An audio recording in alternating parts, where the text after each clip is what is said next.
अस्सलाम वालेकुम, कैसे हो आप लोग। Welcome to Waheed academy connecting with EVS by Gulrana Ali. आज हम ऑनलाइन पेपर 4 फरवरी 2023 का देखेंगे। इससे पहले हमने 6 फरवरी 2023 वाला पेपर देख चुके हैं। ऑनलाइन पेपर की सीरीज़ चल रही है। चैनल को अगर से अभी तक आपने सब्सक्राइब नहीं किया है तो सब्सक्राइब एंड लाइक कर दीजिए। चलते हैं फर्स्ट क्वेश्चन की तरफ। A person observes the lifestyle of the people of rural areas of a state and express his views as under. The living is very simple. People grow staples such as tapioca and coconut in their courtyard and they enjoy eating the food prepared using these staples. किसी शख्स ने किसी state के राज्य के ग्रामीण क्षेत्रों के लोगों की जीवन शैली का प्रशिक्षण किया। उसने सर्वे किया और अपने विचारों को इस प्रकार बताया कि यहाँ के रहने वाले जो लोग हैं, साधारण लोग, वो साधारण खाना खाते हैं और खाने की वस्तुएं क्या खाते हैं। खाने की वस्तुओं में वो टेपिको खाते हैं और उसके साथ में नारियल की चटनी खाते हैं। अब हमने पढ़ा था कि नारियल की चटनी का ताल्लुक कौन से राज्य से था, तो वो है केरला से। अच्छा, मुझे कमेंट में बताइए, कश्मीर में नारियल के साथ क्या खाते हैं एंड गोवा में गोवा की डिश क्या है एंड हांगकांग की डिश क्या है। इन तीनों के नाम मुझे कमेंट में बताइए। चलते हैं सेकंड ऑप्शन क्वेश्चन की तरफ।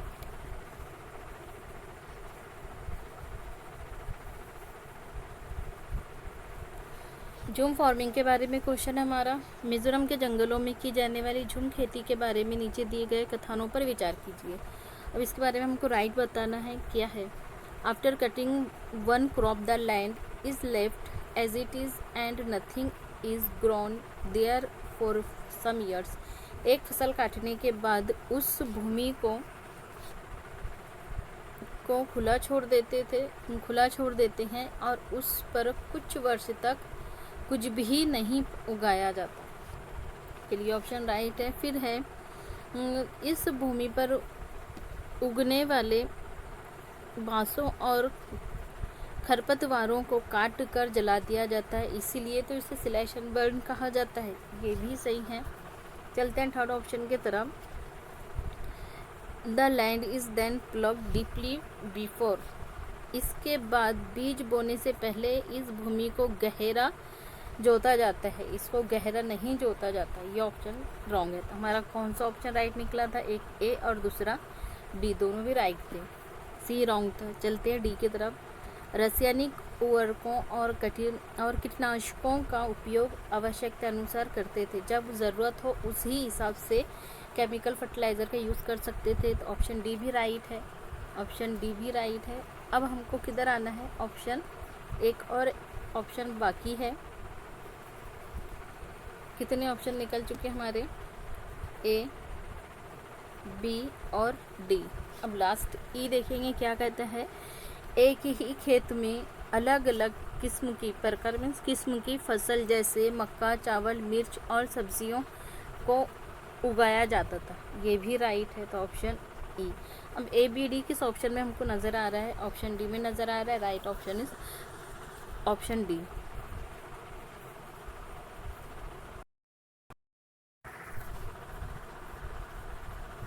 चलते हैं ऑप्शन 3 की तरफ।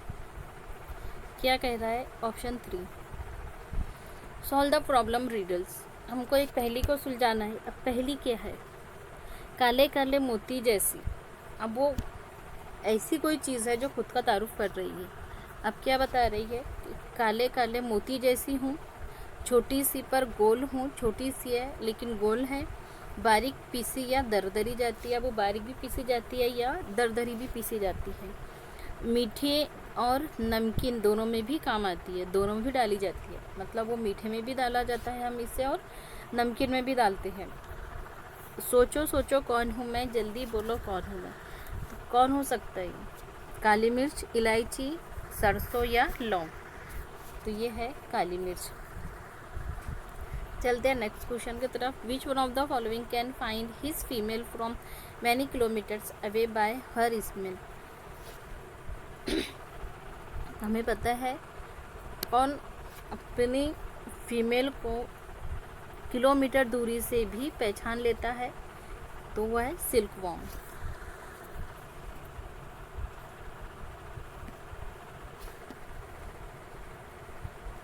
निम्नलिखित में से उस शहर को चुनिए जहाँ के अधिकांश लोग इलायची और बादाम डाला हुआ कहवा पीना पसंद करते हैं। तो ये है श्रीनगर। और श्रीनगर कहाँ पर आता है? कश्मीर में। अगर से ऑप्शन में श्रीनगर की जगह कश्मीर दिया है तो राइट आंसर कश्मीर भी होगा, और अगर से ऑप्शन में कश्मीर की जगह श्रीनगर दिया है तो राइट ऑप्शन श्रीनगर भी होगा। चलते हैं नेक्स्ट क्वेश्चन की तरफ। किसी व्यक्ति ने किसी राज्य के अधिकांश ग्रामीण क्षेत्रों का भ्रमण किया, मतलब सर्वे विजिट किया, और वहाँ किस प्रकार के घरों में लोग रहते हैं उसको बताया। अब वो कैसे बताया है कि वहाँ भारी वर्षा होती है, बारिश ज़्यादा होती है, उसकी वजह से यहाँ के घर ज़मीन से 3 या 3.5 मीटर या 10 से 12 फीट ऊंचाई पर मजबूत बांसों और खंभों से बने होते हैं। जैसे ही क्वेश्चन में हम बांसों और खंभों से देख लेते हैं और 10-12 फीट आ जाता है, इसका ताल्लुक किस स्टेट से होगा, ज़रा कमेंट में बता दीजिए। लोग घर में प्रवेश करने के लिए, घर में जाने के लिए सीढ़ियों का प्रयोग करते हैं, सीढ़ियों का इस्तेमाल करते हैं, और रात होने पर रात के समय उसको हटा देते हैं। और ये घर अंदर से भी लकड़ी के ही बने होते हैं। तो ये कौन सा स्टेट होता है? आसाम में। चलते हैं नेक्स्ट क्वेश्चन की तरफ। क्वेश्चन नंबर 7 दिल्ली की टूरिस्ट गाइड है जो एक मैप पर दिया गया है। इस मानचित्र मैप के एक कोने पर लिखा है पैमाना 1 सेंटीमीटर कितना है? 990 मीटर। यदि इस मानचित्र पर किन्हीं दो स्थानों या जगहों प्लेसेस के बीच की दूरी डिस्टेंस कितनी बता रहा है? 21.2 है सेंटीमीटर पाई गई है, तो इन दोनों जगहों के बीच की दूरी कितनी होगी? मतलब हमें क्या मालूम करना है? हमें डिस्टेंस मालूम करना है। तो कितना होगा? पहले क्या बताया? हमें डिस्टेंस मालूम करना है। डी कितना दिया है दूरी? 21.2। इसको डिवाइडेड करेंगे, मल्टीपल करेंगे, कितना दिया है? 990 से। दैट इसका आंसर आएगा 20,998। अब इसको हम डिवाइड करेंगे 1000 से, और इसका आंसर निकलेगा 20.998। अब 98 है, मतलब लगभग ये 21 तक है, तो 21 किलोमीटर इसका राइट आंसर होगा। Right answer is option B. चलते हैं क्वेश्चन नंबर 8 की तरफ। निम्नलिखित में से मच्छरों द्वारा फैलने या होने वाले 2 बीमारियों की जोड़ी को बताइए। अब मलेरिया और टाइफाइड, मलेरिया और मियादी बुखार जिसे हम मुद्दती बुखार भी कहते हैं, टाइफाइड, चिकनगुनिया एंड डेंगू, या क्लोरिया एंड टाइफाइड, हैजा या मुद्दती बुखार, डेंगू एंड क्लोरिया। तो ये है डेंगू और हैजा। Right option D.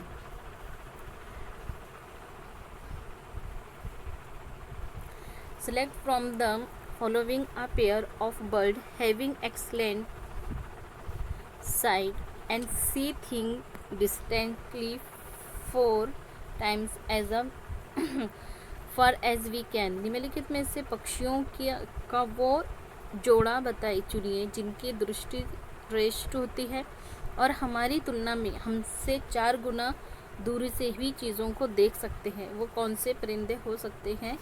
तो क्रो एंड काइट, ये है कौवा एंड चील, या बाज और गिद्ध, या शकरखुरा और बाज, या कौवा और गिद्ध। तो ये है ईगल एंड वेल्चर, बाज एंड गिद्ध। ये दोनों भी हमसे 4 गुना ज़्यादा दूरी से भी देख सकते हैं और इनकी नज़रें बहुत तेज़ होती है।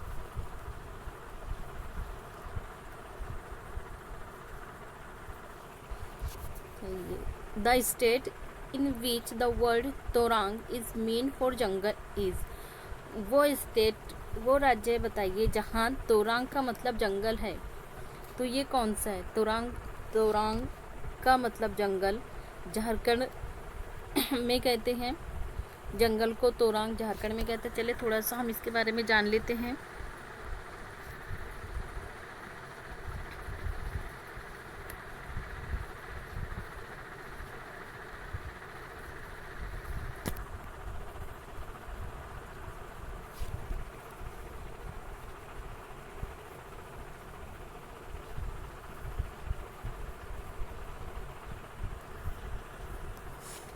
तोरांग नाम का अर्थ झारखंड में जंगल है। कुडुक भाषा झारखंड के आदिवासी लोग, ट्राइबल लोग बोलते हैं कुडुक भाषा। कुडुक लैंग्वेज को झारखंड के ट्राइबल लोग कहते हैं, के ज़रिए बोली जाती है, जिसमें जंगल का वर्णन करने के लिए तोरांग शब्द का इस्तेमाल करते हैं। जो ट्राइबल लोग हैं झारखंड के, वो लोग कुडुक भाषा का इस्तेमाल करते हैं और ये लोग जंगल को तोरांग कहते हैं। कपरे झारखंड सहित कई राज्यों के आदिवासी इलाकों में रहने वाले आदिवासी समुदाय के बीच कुडुक सबसे अधिक बोली जाने वाली भाषा है। तो इस तरह आप ये भी बोल सकते हैं कि ट्राइबल लोगों की सबसे ज़्यादा कौन सी बोली है जो वो बोलते हैं, तो वह है कुडुक भाषा है। वाली सबसे बोली जाने वाली भाषाओं में से एक है। ये एक द्राविड़ भाषा है। तो कुडुक भाषा कौन सी है? द्राविड़ भाषा है। आपको ये ख्याल रखना है। आदिवासी वो लोग हैं जो जंगल के पास रहते हैं और अपनी बुनियादी ज़रूरतों, जो बेसिक नीड्स होती है, जैसे खाना, दवाई वगैरह, इसके लिए वो जंगल पर ही डिपेंड रहते हैं। चलते हैं नेक्स्ट क्वेश्चन की तरफ।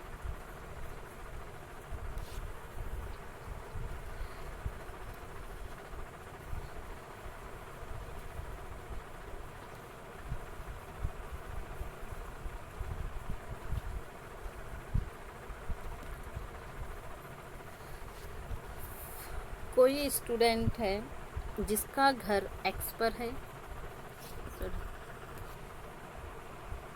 किसी छात्र का घर एक्स पर है और उसका स्कूल वाई पर है। मतलब यहाँ एक्स है होम पर और वाई नीचे, वाई है उसका स्कूल,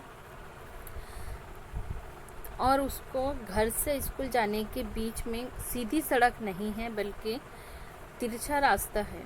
अब वो स्टूडेंट किस तरह से, किस डायरेक्शन में जाते हुए स्कूल पहुंचता है, वो देखना है। जैसे विद्यालय पहुंचने के लिए वो छात्र पहले ए पर जाता है जो एक्स के ठीक दक्षिण में है। अब एक्स कहाँ है? एक्स नॉर्थ में है। एक्स नॉर्थ में है तो ये एक्स के नीचे दक्षिण में आ रहा है।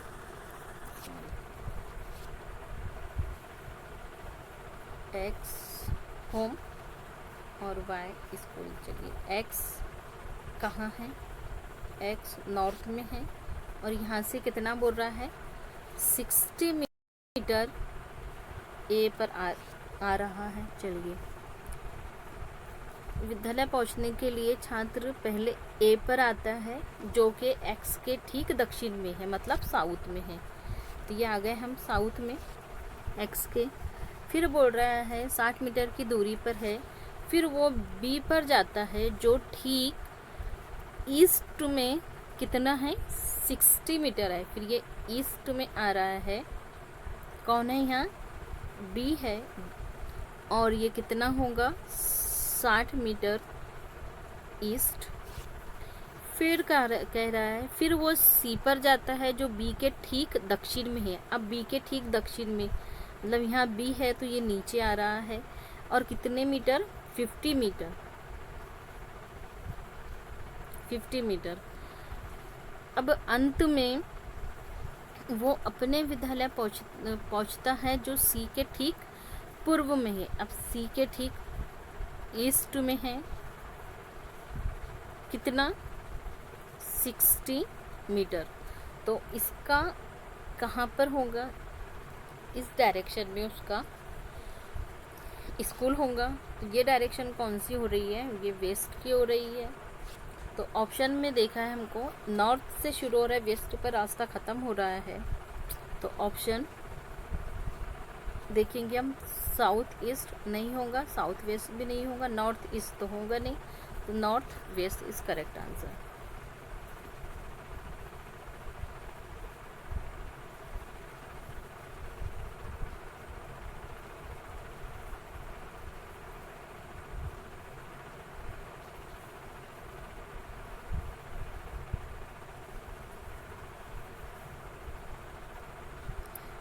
एक train Bhiwandi road railway station एक ट्रेन भिवंडी रेलवे स्टेशन से 22 नवंबर को निकली है, कितने बजे, 20:30 को। कितना होगा 20:30, 8:30 बजे। फिर चलकर 24 नवंबर 2022 को 3 बजे, कितने बजे, 3 बजे। कब, 24 नवंबर को। मतलब 22 से 24 कितने दिन होंगे। फिर 3 बजे नगर कोयल रेलवे स्टेशन पहुंची। यदि ट्रेन ने इन दोनों रेलवे स्टेशनों के बीच कितनी दूरी, किलोमीटर की दूरी ली, डिस्टेंस कितना हुआ, 1877 की दूरी पर चली, तो ट्रेन की औसत चाल क्या है, हमको मालूम क्या करना है, स्पीड मालूम करना है। चलिए अब हमने सब निकाल लिया है। पहले हमको क्या देखना है, 22 नवंबर, 23 नवंबर और 24 नवंबर, ये आ गया है। कितने दिन हो रहे इसको, यहाँ 24 घंटे।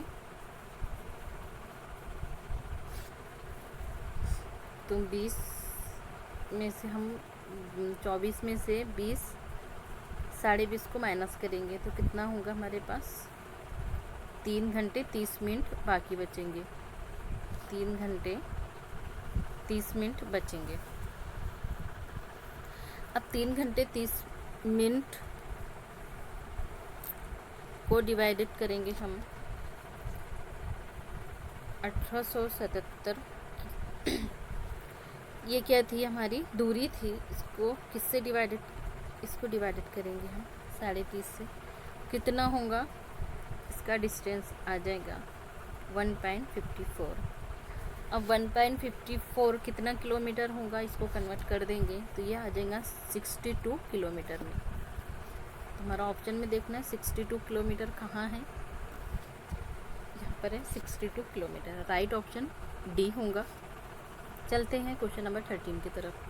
3 territorial states of Madhya Pradesh are, Madhya Pradesh के 3 सीमांतरित मतलब बॉर्डर प्रदेश कौन से है, मध्य प्रदेश की बॉर्डर कौन से 3 राज्यों को या स्टेट को लगती है या मिलती है। तो हम देखते हैं पहले गुजरात, राजस्थान, महाराष्ट्र। पहले मैप पर देख लेते हैं हमारे।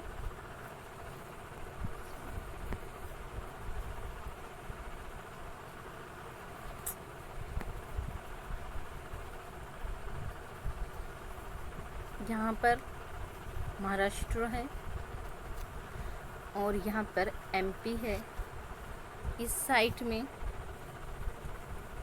गुजरात है और यहाँ राजस्थान है, नीचे कर्नाटक है और सबसे यहाँ पर नीचे केरला है। चलिए अब ऑप्शन में क्या पूछ रहा है, गुजरात, राजस्थान और महाराष्ट्र। पहले ही ऑप्शन में दे दिया है गुजरात, जो कि हमारे पास में है, राजस्थान यहाँ पर है और महाराष्ट्र यहाँ पर है। फिर बोल रहा है उत्तर प्रदेश, बिहार, छत्तीसगढ़। अब बिहार तो इस साइड में आता है और उसके ऊपर फिर यूपी होता है और फिर छत्तीसगढ़ की बॉर्डर तो इसको लगती है, लेकिन बिहार की, उत्तर प्रदेश की नहीं, बिहार की नहीं लगती। फिर है महाराष्ट्र, छत्तीसगढ़ और झारखंड। महाराष्ट्र की भी लग रही है, छत्तीसगढ़ की भी, लेकिन इसको झारखंड की नहीं लगती। झारखंड छत्तीसगढ़ के बाद में आता है। फिर है गुजरात, तेलंगाना, उड़ीसा। गुजरात की तो लग रही है, लेकिन तेलंगाना यहाँ पर होता है और उड़ीसा यहाँ पर होता है, इसलिए इसकी भी नहीं लगेंगी। तो तीन ऑप्शन गलत हैं। फर्स्ट ऑप्शन इज राइट है, option is correct answer. Madhya Pradesh की बॉर्डर तीनों भी स्टेट से मिलती है, गुजरात, राजस्थान और महाराष्ट्र से। चलते हैं नेक्स्ट क्वेश्चन की तरफ। In a group of states having coast on the Arabian sea are. राजाओं का वो एक समूह चुनिए जिनके समुद्र तट अरब सागर पर है। हमको ऐसे स्टेट सेलेक्ट करने हैं जो जिनकी बॉर्डर, जिनका कोस्टल एरिया अरेबियन सी से मिलता है, ये लगा हुआ है। जैसे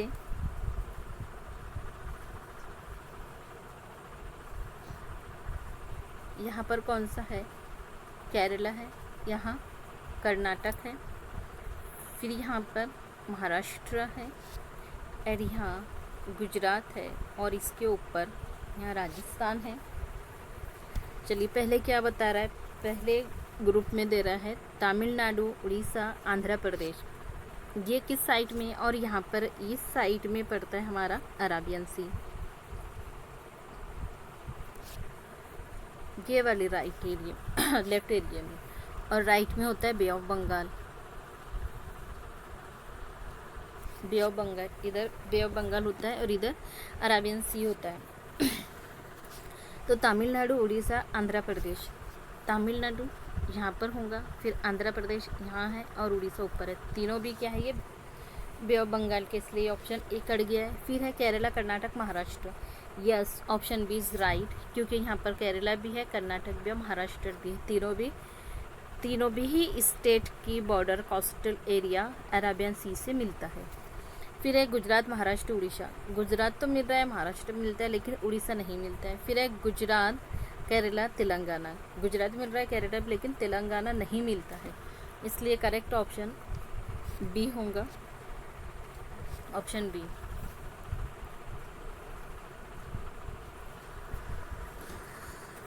निम्नलिखित में से वह युगल चुनिए जो हमारे देश के एक राज्य और एक केंद्र शासित प्रदेश से मिलकर बना है। जैसे हमको क्या सिलेक्ट करना है, एक स्टेट सिलेक्ट करना है, एक स्टेट और दूसरा यूटी। हमको ऑप्शन में ऐसा ऑप्शन चूज़ करना है जो एक स्टेट हो और दूसरा यूटी भी हो। जैसे लक्षद्वीप और पुडुचेरी, ये दोनों भी क्या आती है, यूटी आते हैं। फिर चंडीगढ़ एंड दिल्ली, ये भी नहीं होगा। एंड नागालैंड स्टेट है एंड लद्दाख यूटी है, तो यस, ऑप्शन सी करेक्ट होगा। अच्छा, हमें कमेंट में बताइए कितनी स्टेट है, टोटल स्टेट कितनी है और टोटल यूटी कितनी है, और वो यूटी कौन कौन सी है, ओनली यूटी के नाम क्या क्या है। चलते हैं नेक्स्ट क्वेश्चन की तरफ। Rama was referring to attention, memory, problem solving and planning, she was focus on. यहाँ से स्टार्ट हो गए हमारे पेडागोजी के क्वेश्चन। पेडागोजी के क्वेश्चन स्टार्ट हो गए हैं। रामा एक टीचर है जिसने अवधान, समर शक्ति, समस्या समाधान और योजना बनाने को उल्लेख कर रही थी। वो संकेत केंद्र थी किससे? पीयर प्रेशर तो नहीं होगा, सोशल स्किल भी नहीं होंगी, कोलैबोरेटिव स्किल भी नहीं होंगी। जब इसमें समस्या समाधान का ताल्लुक आ गया है तो वह होता है संज्ञान पर, कॉग्निशन पर।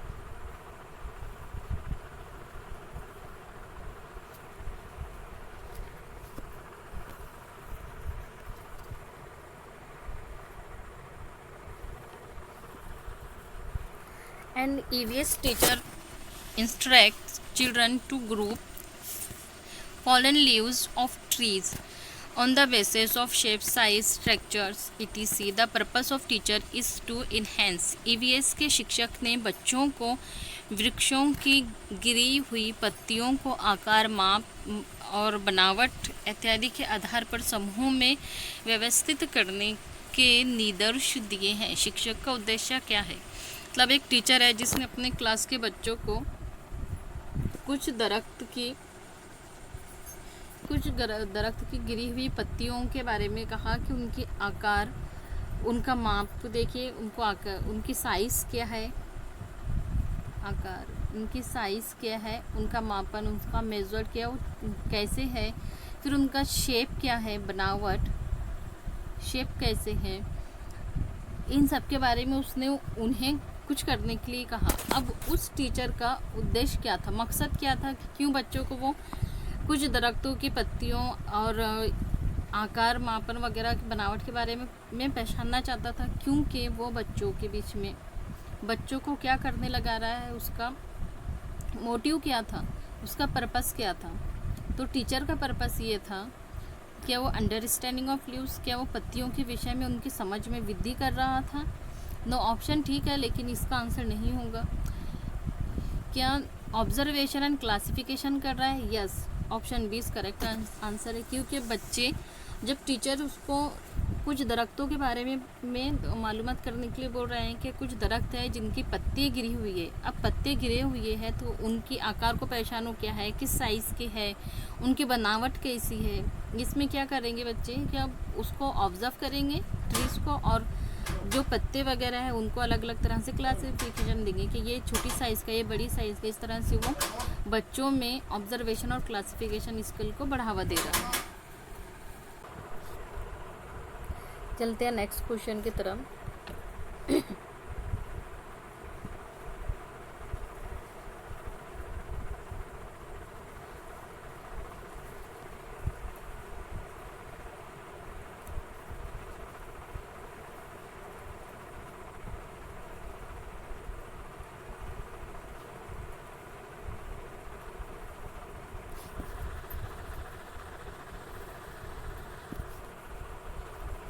विद्यार्थियों में पर्यावरण दृष्टिकोण व पर्यावरण ज्ञान की जागरूकता लाने के लिए एक पर्यावरण अध्ययन का शिक्षक क्या कर सकता है? मतलब बच्चों में इन्वायरमेंट के लिए उनका नज़रिया और उनके इंफॉर्मेशन के लिए वो क्या कर सकता है कि बच्चों में ये चीज़ की अवेयरनेस बढ़े। जैसे शिक्षक उनसे घरेलू वस्तुओं को बनाने में प्रयोग होने वाले, इस्तेमाल होने वाले जैविक और भौतिक संसाधनों की सीमित उपलब्ध को बताएगा। चलिए सही है, ऑप्शन ए। फिर बोल रहा है teacher will tell about the effect of human behaviour on flora and fauna around them. शिक्षक अपने आसपास उपस्थित वनस्पति व पशुओं पर मानव व्यवहार के प्रभाव को बताएगा। कैसे वनस्पति और पशुओं की कि वो किस तरह से इफ़ेक्ट होते हैं हमारे आसपास के एरिए से। तो ऑप्शन बी करेक्ट। फिर बोल रहा है क्या था हमारा, एक option A and option B correct हुआ। फिर बोल रहा है शिक्षक राष्ट्रीय और अंतर्राष्ट्रीय डॉक्यूमेंट्री फिल्में दिखाएंगे। अच्छा चलिए ये भी सही है, ऑप्शन सी। फिर बोल रहा है teacher will tell the importance of deforestation for industry. शिक्षक औद्योगिक कारण के लिए वन उन्मूलन के महत्व को समझाएगा। नहीं, इसमें इंडस्ट्रीज़ का कुछ काम ही नहीं होगा, क्योंकि इन्वायरमेंट को बढ़ाना है, बच्चों के अंदर उनको जागरूकता लाना है। इन्वायरमेंट के लिए इन्फॉर्मेशन चाहिए और उनकी अवेयरनेस चाहिए, इसलिए ऑप्शन डी रॉन्ग होगा। Option A and C, A B C correct होगा। चलिए ऑप्शन की तरफ, तो ऑप्शन बी में हमको ऑप्शन ए बी सी नज़र आ रहे हैं। चलते हैं नेक्स्ट क्वेश्चन की तरफ। 19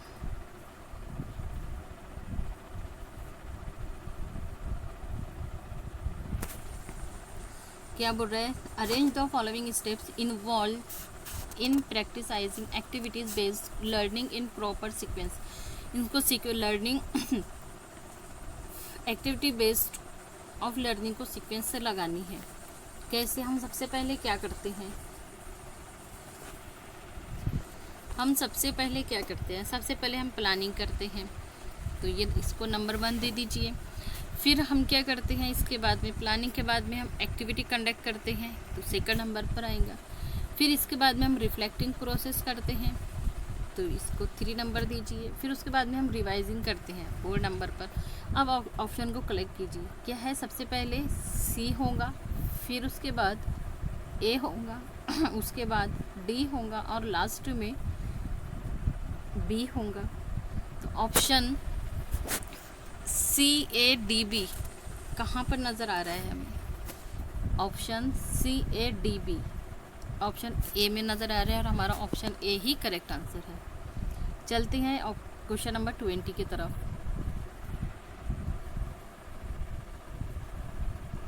निम्नलिखित में से कौन सी स्थिति पर्यावरण अध्ययन की एकीकृत प्रकृति को दर्शाता है?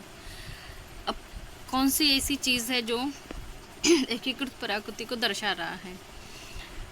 जैसे विज्ञान, सामाजिक विज्ञान और पर्यावरण शिक्षा की अवधारणाओं से अंतर्दृष्टि विकसित करना। अंतर्दृष्टि नहीं होता है, इसको दृष्टि विकसित करते। फिर बोल रहा है inviting an environmentalist in classroom speech. अगर किसी को क्लासरूम में स्पीच देने के लिए बुलाना, ये तो नहीं होगा। फिर है इनवाइटिंग सेपरेट, जहाँ पर सेपरेट आ जाए वहीं पर ही निगेटिव हो जाता है, ये भी नहीं होगा। ऑप्शन बी कट गए, सी बी ए भी बचा है हमारे पास, डी। विज्ञान व सामाजिक विज्ञान की अलग अलग पाठ योजना बनाना, यही हमारा राइट आंसर है लेसन प्लान का।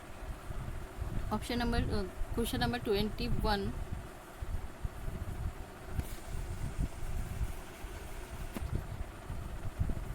Identify the objective which riddles have been included in EVS। निम्नलिखित में से पर्यावरण अध्ययन पुस्तक में पहेलियों को सम्मिलित करने का उद्देश्य को पहचानिए। मतलब क्यों पहेलियाँ पर्यावरण अध्ययन में EVS की पुस्तक में पहेलियों को क्यों शामिल किया जाता है, या इन्हें क्यों शामिल करना चाहिए, क्या मकसद है इनका? चलिए देखते हैं क्या मकसद है इसका। विद्यार्थियों के मन को भ्रमित करने के लिए, या मतलब स्टूडेंट को कंफ्यूज करने के लिए, नो।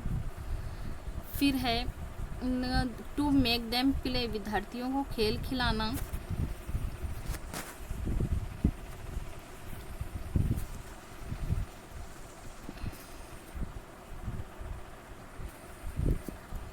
फिर विद्यार्थियों को खेल खिलाना, ये भी नहीं है। फिर है confuse students and read play now, विद्यार्थियों को कंफ्यूज नहीं करना है, ना ही उनके मन में डर बिठाना है।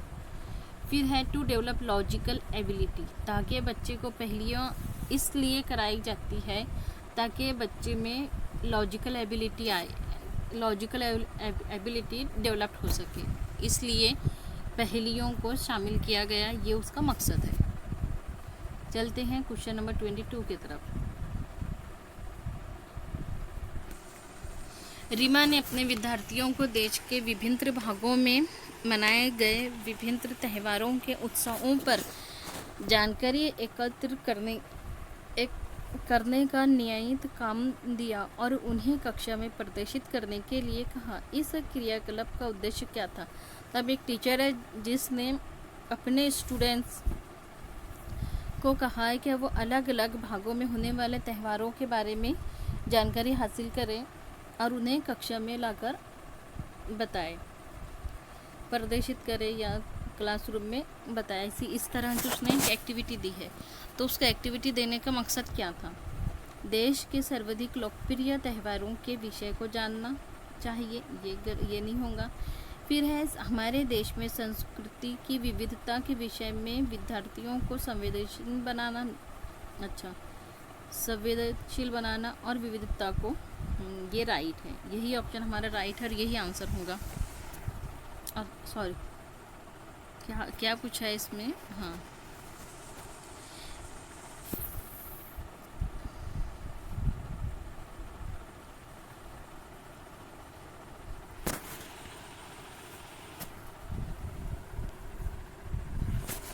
आदित्य एक ईवीएस का शिक्षक अपने विद्यार्थियों के साथ बैठे और उन्होंने चिकनी मिट्टी से क्या किया। एक आदित्य नाम की टीचर है जिन्होंने अपने स्टूडेंट के साथ बैठे और चिकनी मिट्टी से कुछ चीज़ें बनाना सीखी। अब एक विद्यार्थी ऐसा एक स्टूडेंट ऐसी है जो दूसरे विद्यार्थियों के साथ फर्श पर नहीं बैठ सकती, वो कुर्सी पर बैठी है। उसने आदित्य और उसके साथियों से चिकनी मिट्टी से अलग अलग वस्तुएं बनाना सीखी थी। इस क्रियाकलाप के दौरान आदित्य ने बच्चों से बातें की और सृजनात्मकता को प्रोत्साहित किया।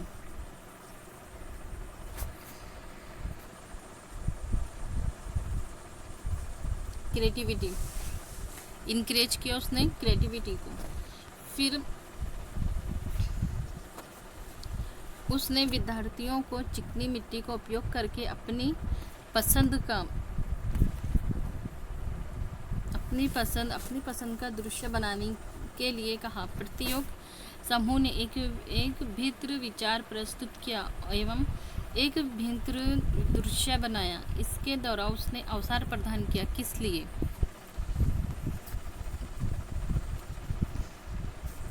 To student to display their talent, विद्यार्थियों को उनकी प्रतिभा प्रदर्शित करने के लिए। चलिए सही है। So that he can improve his competence, जिससे कि वो अपनी क्षमता को बेहतर कर सकते हैं। Yes. To instil competences in student, विद्यार्थियों में प्रतिद्वंदिता को मन में बैठाना, यही गलत है। Option A and B correct है। ऑप्शन ए एंड बी हमें कहाँ नज़र आ रहा है? Option A and B option D में नज़र आ रहा है और यही हमारा करेक्ट आंसर है। Option D is correct answer. चलते हैं नेक्स्ट क्वेश्चन की तरफ।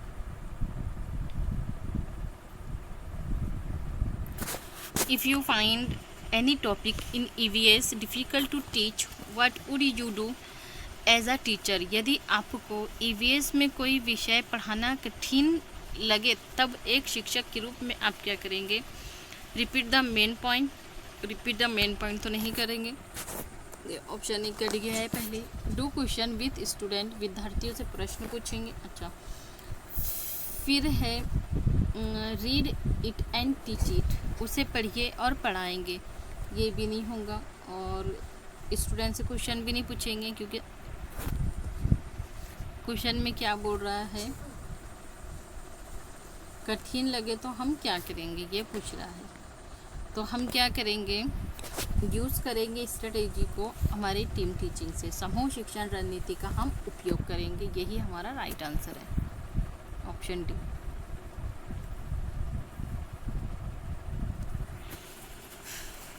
An EVS exhibitions was organized in Aarti's schools. According to you, which of the following is the most appropriate objectives? आरती के विद्यालय में EVS की एक प्रदर्शनी का आयोजन किया गया। आपके अनुसार निम्नलिखित में से कौन सा सर्वाधिक उपयुक्त उद्देश्य है? Satisfies students and parents. No, ये तो ऑप्शन में सबसे पहले ही हट जाएगा। फिर है चैनलाइज क्रिएटिव इंस्टिंक्ट इन लर्नर, जो क्या बोल रहा है? विद्यार्थियों में रचनात्मक प्रवृत्ति को निर्देशित करना। Yes, option B is correct answer. चलते हैं क्वेश्चन नंबर 26 पर। EVS में शिक्षण अधिगम कार्यक्रम की विविध निर्भर नहीं करती है। किस पर नहीं करती है? स्कूल्स, फेलोसफी, विद्यालय के दर्शन शास्त्र पर। अच्छा, देखते हैं क्या है। फिर है अवेलेबिलिटी ऑफ रिसोर्सेज, संसाधन की उपलब्धता पे, ये तो है। नीड्स ऑफ चिल्ड्रन, बच्चों की आवश्यकताओं के अनुसार भी है। पीरियड लर्निंग एक्सपीरियंस भी है। लेकिन क्या नहीं है बोला है, वही हमारा आंसर होगा। स्कूल्स ऑफ फेलोसफी नहीं है और यही हमारा राइट आंसर है, option A. Question number 27।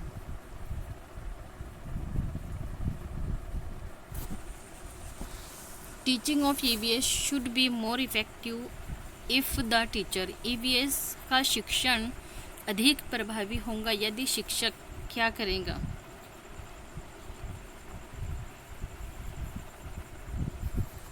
Conduct various meaningful and relevant activities, यहीं पर ही हमें पहले ही ऑप्शन में मिल चुका है हमारा आंसर। मीनिंगफुल होना चाहिए। अगर से हम हमारे टीचिंग स्कूल को, हमारी टीचिंग को थोड़ा बेहतर करना चाहते हैं, बहुत अच्छा इफ़ेक्टिव करना चाहते हैं, तो हमें बच्चों को सबसे पहले क्या कराना चाहिए, एक मीनिंगफुल वर्ड से जोड़ना, कंडक्ट करना चाहिए, या हमें उन्हें संदर्भ में पढ़ाना चाहिए, अर्थपूर्ण और संदर्भ में।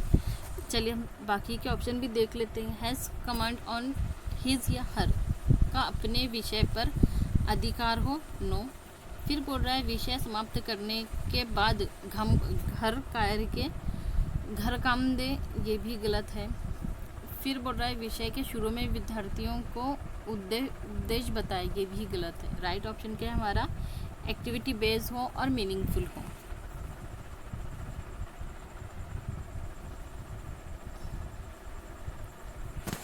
ईवीएस के शिक्षण को प्रक्रिया कौशलों को प्रोत्साहित करना चाहिए, जो जांच आधारित हाथ से करने वाले अधिगम की घटनाएं हैं। निम्नलिखित में से कौन सा एक कौशल नहीं है? क्या नहीं है बोल रहे हैं, डिटरमाइनिंग। अच्छा देख लेते हैं उसको बाद में, पहले देखते हैं हम नीचे के ऑप्शन क्या बोल रहे हैं। ऑब्जर्विंग सही है, बच्चों को ऑब्जर्व करने लगाएंगे आप। फिर है प्रेडिक्टिंग, पूर्ण अनुमान लगाना भी सिखाएंगे बच्चों को। निष्कर्ष निकालना बताएंगे। क्या है नहीं है, न्यायिक नहीं है, और यही हमारा आंसर होगा। नहीं पूछा है उसने, एक कौशल नहीं है, वो है डिटरमाइनिंग नहीं है। चलते हैं सेकंड लास्ट क्वेश्चन की तरफ। NEP 2020 के अनुसार पर्यावरण अध्ययन को एक विषय के तौर पर किस कक्षा से शुरू किया गया या किस कक्षा से रखा गया के स्थान, कक्षा समूहों के स्थान में दिया गया है? तो सेकंड नहीं होगा, थर्ड है, और third, fourth, fifth, yes, option B is correct answer. उससे थर्ड, फोर्थ और तो 2020 शिक्षक नीति NEP 2020 के मुताबिक पर्यावरण अध्ययन के एक विषय के तौर पर कक्षा में रखा गया कब से? तीसरी, चौथी और पांचवी से, थर्ड, फोर्थ एंड फिफ्थ से। लास्ट क्वेश्चन है, प्राकृतिक संसाधनों की सीमित उपलब्धता को आप एक पर्यावरण अध्ययन शिक्षक होने के नाते अपने विद्यार्थियों को कैसे समझाएंगे? Through a good text books आगे वहीं ऑप्शन को काट देना चाहिए, ये ऑप्शन तो बिल्कुल नहीं होगा। Through a good explanation good explanation भी नहीं आएगा, ये भी कर गया, ऑप्शन भी गया। Through a speech by environment expert, no, किसकी? एक्सपर्ट की। फिर है through showing a call pies, ये सही है, कोयलों के टुकड़े दिखाना। और डिस्कसिंग, उस पर उन्होंने डिस्कस करना चाहिए। एंड यूज़ एंड अवेलेबिलिटी पर फॉर फ्यूचर में किस तरह से हम काम कर सकते हैं कक्षा में बच्चों को कोयले का टुकड़ा दिखाकर उसकी भविष्य में उपलब्धता और उपयोग पर चर्चा करना, यही ऑप्शन राइट होगा। ये थे हमारे क्वेश्चन पेपर 4 फरवरी 2023 के कुछ क्वेश्चंस। नेक्स्ट पेपर हम जल्दी लेकर हाजिर होंगे। चैनल को लाइक कीजिए, कमेंट कीजिए, शेयर एंड सब्सक्राइब करना ना भूलें।